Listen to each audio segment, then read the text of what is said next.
নমস্কার। তানাশাহি নেই চলেগা নতুন পর্বে আপনাদের সকলকে স্বাগত জানাচ্ছি। গতকাল আমি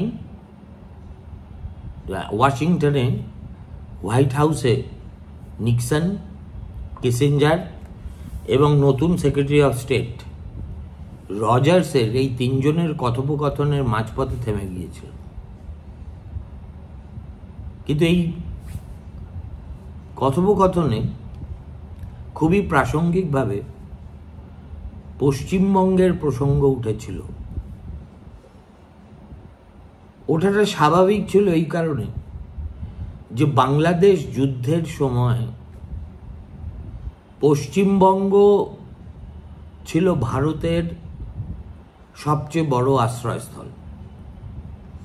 লক্ষ লক্ষ শরণার্থী তারা পশ্চিমবঙ্গেই এসেছিলেন।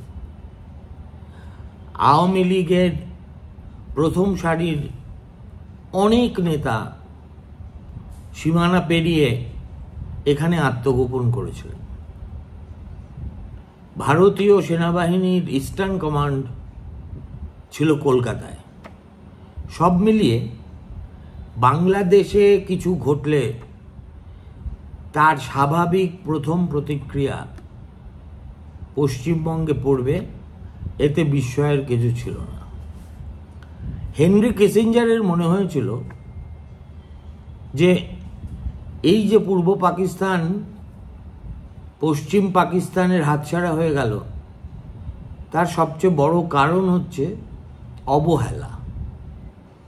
অর্থাৎ একটা গণতান্ত্রিক দেশে মানুষের অ্যাসপিরেশনকে অবদমিত রেখে তাদের আশা আকাঙ্ক্ষাকে কোনো রকম গুরুত্ব না দিয়ে, যেখানে তারাই সংখ্যাগরিষ্ঠ, যদি কোনো প্রশাসন চলে তাহলে একদিন না একদিন বিদ্রোহের আগুন জ্বলতে বাধ্য। কিন্তু কিসিঞ্জার তো মাতব্বর লোক ছিলেন। একই সঙ্গে তার মনে হয়েছিল ইয়াহিয়া বা পাকিস্তানের ইসলামাবাদ যে চোখে ঢাকাকে দেখেছে এবং যতটা গুরুত্বহীন করেছে, ভারতবর্ষেও তাতে ব্যত্যয় ঘটাবে না। অর্থাৎ ঢাকার হয়ে যুদ্ধ করে ঢাকার গুরুত্ব বাড়ুক, এটা ভারত চাইবে না। বোকা নিক্সন জিজ্ঞেস করলেন, কেন তুমি এই কথা বলছো কেন? বলছি এই কারণেই যে পূর্ব পাকিস্তানের তুলনায় যদি পশ্চিমবঙ্গের কোনো গৌরবহানি হয়, সেটা তো ভারত সরকার চাইবে না। ভারত সরকার চাইবে পশ্চিমবঙ্গ বাংলাদেশের চাইতে অনেক আকর্ষণীয় জায়গা হয়ে থাকুক। তখন নিক্সন বলেন, West Bengal, it is already a horrible place. ধন্যী বটে এই লোক, কি করে যে আমেরিকার প্রেসিডেন্ট হয়েছিল কিসিঞ্জার। তবুও নিক্সন বলছে আসল সমস্যাটা হলো ভারত আর পাকিস্তান পরস্পরকে এতটাই ঘৃণা করে যে ওদের কাছ থেকে যুক্তিসঙ্গত আচরণ প্রত্যাশাই করা যায় না। যখন সব কিছু ঘটে গেছে, তখন ভারত পাকিস্তান সম্পর্কের যে একটা ইন্ট্রিনসিক বৈরিতা, সেটা সম্পর্কে নিক্সনের উপলব্ধি যতক্ষণে হয়েছে ততক্ষণ বাংলাদেশ স্বাধীন হয়ে গেছে। এই চেতনা বা উপলব্ধি যদি গোড়ার দিকে হতো, তাহলে ইতিহাস কোন দিকে মোড় নিত কেউ বলতে পারে না। কিন্তু গোড়ার দিকে হুইস্কি ড্রিঙ্কিং ইয়াহিয়ার প্রতি নিক্সনের দুর্বলতা এতটাই প্রবল ছিল যে তিনি আমেরিকার মান ইজ্জত স্টেক করে বসেছিলেন। সপ্তম রণতরী পাঠিয়ে দিয়েছিলেন, সোভিয়েত ইউনিয়নকে চমকেছিলেন। কিন্তু ভারত পাকিস্তানের মধ্যে ঘৃণার সম্পর্কটা কেন, ঐতিহাসিকভাবে ঠিক কি হয়েছিল, কিভাবে ভারত দ্বিখণ্ডিত হয়েছিল এবং সেই দ্বিখণ্ডিত হওয়ার যন্ত্রণা কিভাবে ভারতবর্ষের স্বাধীনতা উত্তর নেতৃত্বকে মর্মবেদনার মধ্যে রেখেছিল, এইসব কোনো কিছু নিক্সন জানতেনও না, জানার চেষ্টাও করতেন না, আর জানলেও খুব একটা লাভ হতো এমন কিছু নয়। যেই নিক্সন এই কথাটা বললেন, অমনি পৌ ধরে রজার্স, নতুন সেক্রেটারি অফ স্টেট, তিনি ফুট কাটলেন, এটা আপনি ঠিকই বলেছেন। ওদের সম্পর্কটা অনেকটা স্বামী স্ত্রীর সম্পর্কের মতো, শুধু নিজেদের মধ্যে ঝগড়া করে, এমনকি বাচ্চা কাচ্চাদের ভবিষ্যৎ নিয়েও তাদের কোনো উদ্বেগ নেই, শুধু পরস্পরের প্রতি ঘৃণা, বিদ্বেষ, যা মুখে আসে তাই বলা, এবং একেবারে শত্রু মনোভাবাপন্ন একটা ব্যাপার। কল্পনা করুন, ভারত পাকিস্তান সম্পর্ককে স্বামী স্ত্রীর সম্পর্কের সঙ্গে তুলনা করছে আমেরিকার secretary of state.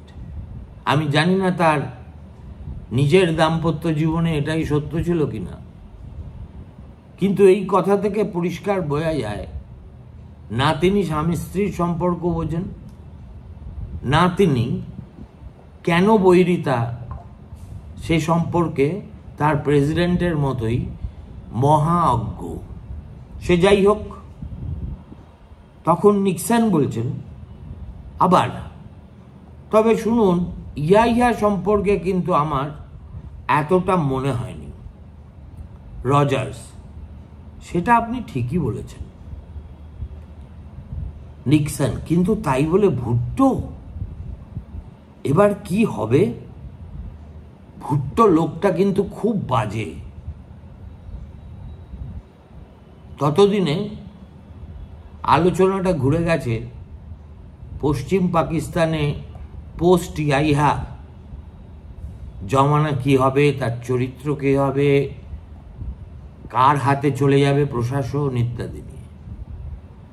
R this US president had such pronounced personal bias for or against people যে সেই বায়াসটাই তার দৃষ্টিভঙ্গিকে অস্বচ্ছ করে রাখত। ফলে নৈর্ব্যক্তিক নির্মোহভাবে একটা আন্তর্জাতিক সমস্যাকে তিনি না পারতেন বুঝতে, না চাইতেন বুঝতে, এবং সেই কারণে সঠিক সমাধানের হাতড়াতে খেলা শেষ হয়ে যেত। তিনি বলছেন যে ভুট্টো লোকটা খুব বাজে। কেন বলছেন, কি তার প্রেক্ষাপট, আমরা সেটা জানি না। রজার্স: ঠিক। দেখুন, স্তাবক হচ্ছে গায়ের রং সাদা হোক আর কালো হোক, আমেরিকান হোক আর ভারতীয় হোক, স্তাবক স্তাবকই থাকে। নিক্সনের প্রতিটি কথায় হাতে হাঁ নাতে না বলা ছাড়া তার নতুন সেক্রেটারি অফ স্টেটের আর কিছু করার ছিল বলে এই আলোচনা পড়ে আমার তা মনে হয়নি। রজার্স বলছেন, হ্যাঁ আপনি ঠিকই বলেছেন, একেবারেই সুবিধের নয়, আগমার্কা বামপন্থী। নিক্সন: আচ্ছা, লোকটা বামপন্থী আমি জানি, কিন্তু কোন অর্থে? চীন বিরোধী না আমেরিকা বিরোধী? মানে বামপন্থী হতে গেলে নিক্সনের অভিধানে দু ধরনের প্রজাতি আছে। একদল যারা মার্কিন পুঁজিবাদের বিরুদ্ধে কথা বলা বামপন্থী, আরেক দল যারা চীনা নীতির বিরোধী বামপন্থী। তিনি জানতে চাইছেন এই যে ভুট্টো লোকটা কে, কি ধরনের বামপন্থী। এবার কিসিঞ্জার ইন্টারভিউ করলেন। যখন দেখলেন অনর্গল প্রলাপ বকা হচ্ছে, তখন তিনি বললেন, mister president, but Bhutto is violently anti Indian, he is also pro Chinese. Bhutto যদি ক্ষমতায় সত্যিই আসে তাহলে অনেক ব্যাপারে কিন্তু আমাদের সুবিধে হবে, আমাদের দায়বদ্ধতা সেক্ষেত্রে অনেকটা কমেও যাবে।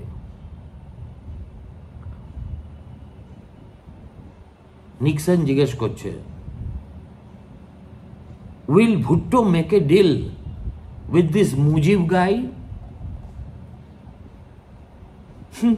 কল্পনা করুন, যেন একটা বাড়ি ভাড়া নেওয়ার ব্যাপার, তাই একটা চুক্তি হবে কিনা সেটা জানতে চাইছেন মার্কিন প্রেসিডেন্ট। রজার্স বলছেন না, কিসিঞ্জারও বলছেন না, রাজি হবে না। তখন নিক্সন হঠাৎ চটুল হয়ে গিয়ে দুই সহচরকে জিজ্ঞেস করছেন, তোমরা কেউ ভুট্টোকে দেখেছো? রজার্স না। নিক্সন, ভুট্টোকে না দেখে থাকো ঠিক আছে, ওর স্ত্রীকে কোনোদিন দেখেছো কি? Oh boy, one of the most beautiful women in the world. প্রায় জিভ থেকে জল বেরিয়ে যাওয়ার অবস্থা। ও তোমরা ভুট্টোকে দেখোনি, তাতে কোনো ক্ষতি নেই। ভুট্টোর স্ত্রীকেও দেখোনি? যদি পারো জানো, জন্মের মধ্যে এক কম্য নুসরাত ভুট্টোকে একবার দেখা উচিত, কেননা oh boy the most beautiful women. Iranian ছিলেন নুসরাত, যৌবনে এক ডাকসাইটে সুন্দরী ছিলেন। করাচির একটি বারে তাকে নর্তকীর কাজ করতে হতো, এবং ভুট্টো মাতাল হিসেবে যার ইয়াইয়ার মতোই প্রসিদ্ধি ছিল, ওই বারে মদ খেতে গিয়ে নুসরাতের প্রেমে পড়েন এবং তাকে বিয়ে করেন। একজন সুন্দরী মহিলার সৌন্দর্য শুধু তার স্বামী তার সুনাম করবে এমন তো নয়। নুসরাতের সৌন্দর্যের সুনাম ওয়াশিংটন পর্যন্ত পৌঁছে গিয়েছিল, এমনকি যে নিক্সন এই ভুট্টোকে বলছেন বাজে লোক, তার স্ত্রীকে বলছেন বিশ্বের সবচেয়ে পরমা সুন্দরী। সে যাই হোক, তারপরে নিক্সন বলছেন,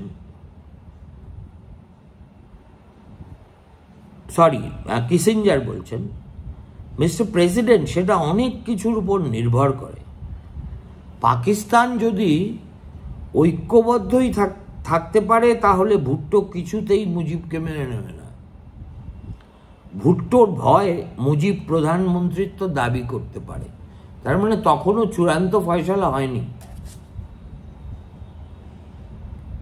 বলছে ভুট্টোকে যদি ইয়াইয়া ক্ষমতা ছেড়েও দেয়, ভুট্টোও চেষ্টা করবে যে করে হোক পূর্ব পাকিস্তানকে নিজেদের তাঁবেতে রাখতে।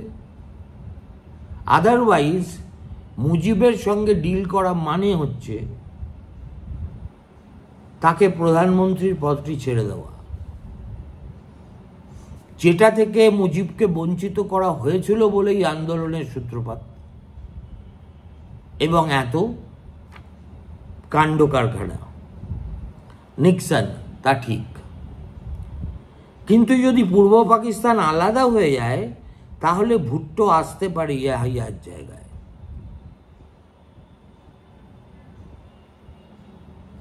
বটেই তো। নিক্সন, জানি, সমস্যা হলো ভুট্টো লোকটা এতটুকুও বদলায়নি। আমি শেষবার ওর কথা শুনেছি 1967 সালে।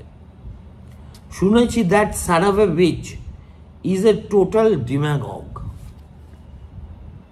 Indira Gandhi is a bitch, আর ভুট্টো হচ্ছে son of a bitch, is a total demagogue. সেই জন্যই আইয়ুব খান ওর সম্পর্কে আমাকে সতর্ক করে দিয়েছিল।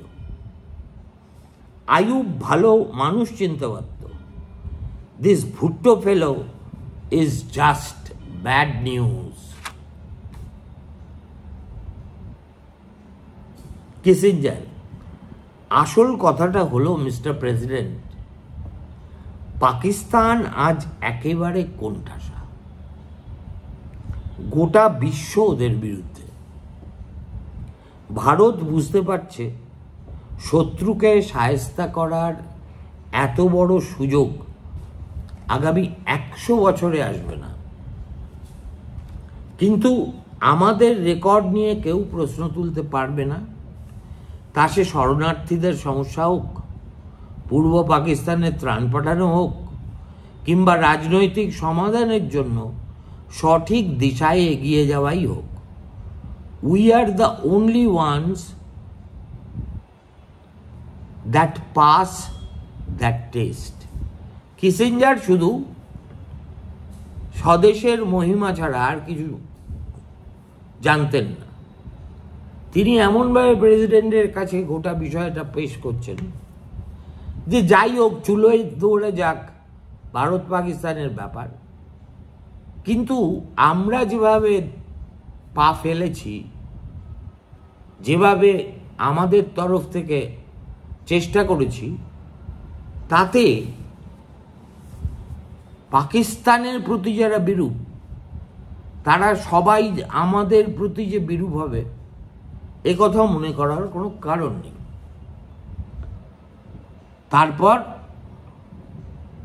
23 ডিসেম্বর ভারতের কয়েকটি বিমান ঘাঁটিতে পাক বোমারু বিমান হানা দেয়। শুরু হয়ে যায় পুরোদস্তুর যুদ্ধ। 3 দিন পর কিসিঞ্জারের সঙ্গে আলোচনায় রীতিমতো বিলাপ করতে শুরু করেছিলেন president Nixon. What I was going to say, Henry, what I am concerned about is whether or not I was too easy on the goddamn woman when she was here. তোমার কি মনে হয়? মাথার চুল ছেঁড়ার অবস্থা। নিজের অ্যাডভাইজারকে জিজ্ঞেস করছেন, যখন শুনেছেন যুদ্ধ পুরোদস্ত শুরু হয়ে গেছে এবং কি পরিণতি হবে চোখের সামনে দেখতে পাচ্ছেন, তখন কিসিঞ্জারের কাছে জানতে চাইছেন যে ইন্দিরা গান্ধী যখন তার সঙ্গে দেখা করতে হোয়াইট হাউসে এসেছিলেন, তখন কি তিনি তার প্রতি একটু বেশি রকম নরম মনোভাব দেখিয়েছেন? আজকে যা ঘটছে সেটা কি তারই পরিণতি? অর্থাৎ নিজেকে অপরাধীর কাঠগড়ায় তুলে বিষয়টাকে পর্যালোচনা করার চেষ্টা করছেন নিক্সন, যাতে মনের ভার কিছুটা লাঘব হয়। কিসিঞ্জার শুনে বললেন, ওয়েল। তখন নিক্সন ওকে থামিয়ে দিয়ে বললেন, no no no, she suckered us, just suckered আস।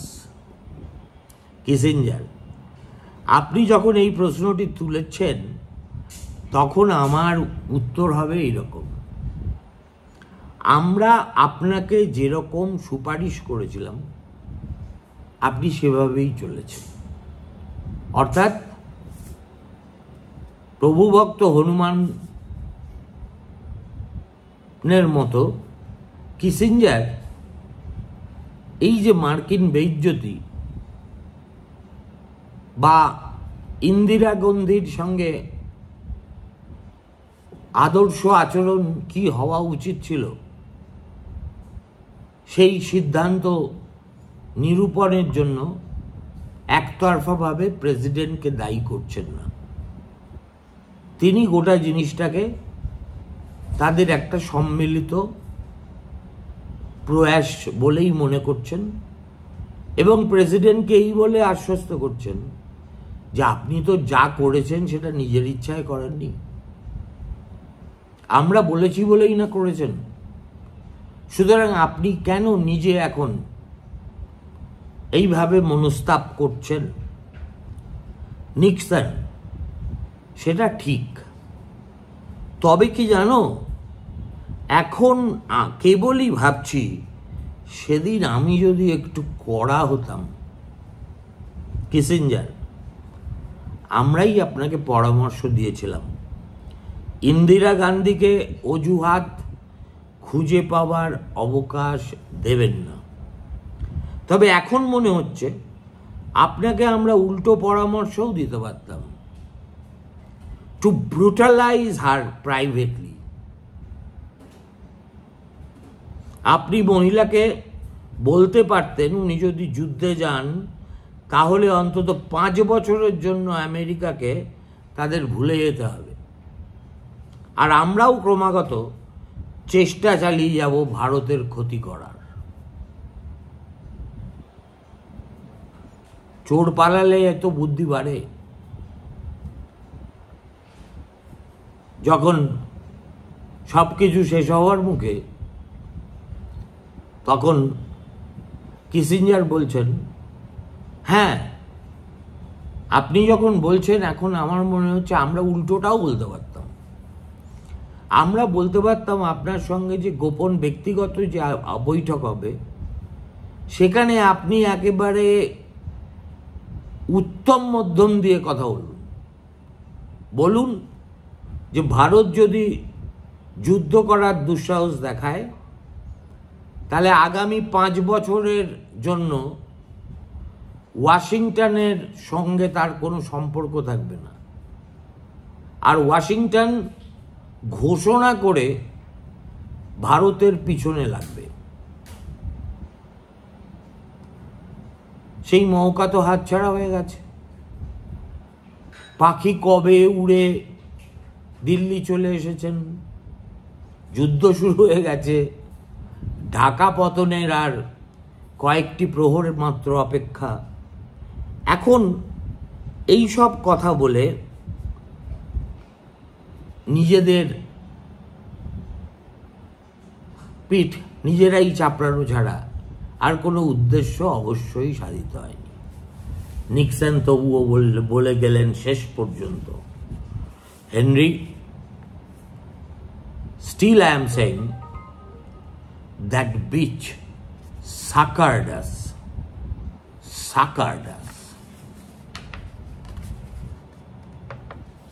একবার ইন্দিরা গান্ধীর পয়েন্ট অফ ভিউ থেকে বিষয়টা ভাবুন। আমেরিকার প্রেসিডেন্টকে তাঁরই সরকারি বাসভবনে বসে একেবারে উল্লুক বানিয়ে দিয়ে এবং আমেরিকার চোখে ধুলো দিয়ে তৃতীয় বিশ্বের একটি অনুন্নত দেশের প্রধানমন্ত্রী যে অবিশ্বাস্য কূটনৈতিক সাফল্য পেয়েছিলেন এবং তারপরে যুদ্ধের সাফল্য তাকে জনপ্রিয়তার এমন একটা উচ্চতায় পৌঁছে দিয়েছিল, আমার ধারণা স্বাধীনতা উত্তর ভারতবর্ষে কোনো প্রধানমন্ত্রীর ভাগ্যে এতটা জোটেনি, না নরেন্দ্র মোদীর ভাগ্যেও নয়। আমি এই মুহূর্তে সেই তুলনা টেনে আলোচনাটাকে বেলাইন করতে চাই না, কিন্তু এটা আমার সুচিন্তিত মতামত যে একজন মহিলা প্রধানমন্ত্রী, তার জনপ্রিয়তার শিখর বিন্দু কি হতে পারে সেটা আমরা সেই সময় ছাত্রাবস্থাতেই চাক্ষুষ করেছিলাম, বুঝতে পেরেছিলাম। এবং একথা ভুলে গেলে চলবে না, তখন সরকারের হাতে প্রচারের মাধ্যম বলতে কার্যত ইনফরমেশন ব্রডকাস্টিং মিনিস্ট্রি আর সাদা কালো টেলিভিশন সবে চালু হয়েছে, কি হয়নি জানি না, মনে নেই, এর বাইরে কিছু ছিল না। তার আগে 1971-এর নির্বাচনে 2/3 সংখ্যাগরিষ্ঠতা নিয়ে ইন্দিরা জেতার পরে কংগ্রেসের অন্দরে তাকে যে সিন্ডিকেটের বিরোধিতার মুখে পড়তে হয়েছিল, প্রথমবার প্রধানমন্ত্রী হওয়ার সময়, তা সম্পূর্ণ নিশ্চিহ্ন হয়ে যায়। দল ও মন্ত্রিসভার ওপর এরপরে ইন্দিরার প্রশ্নাতীত অবিসম্বাদিত নিয়ন্ত্রণ নিয়ে আর কোনো প্রশ্ন ওঠার অবকাশই ছিল না। বস্তুত অচিরেই ইন্দিরা আর কংগ্রেস কার্যত সমার্থক হয়ে উঠেছিল।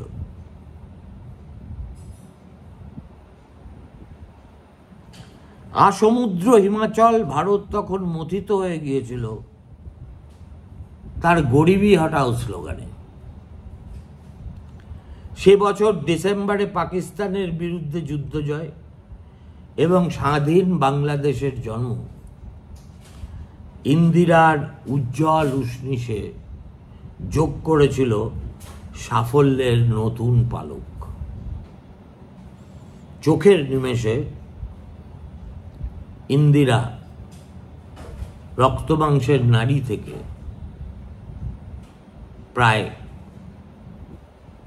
দুর্গতি নাশিনী দেবীর মর্যাদা পেতে শুরু করলেন, আর সেটাই হলো কাল। 71-এর মা দুর্গা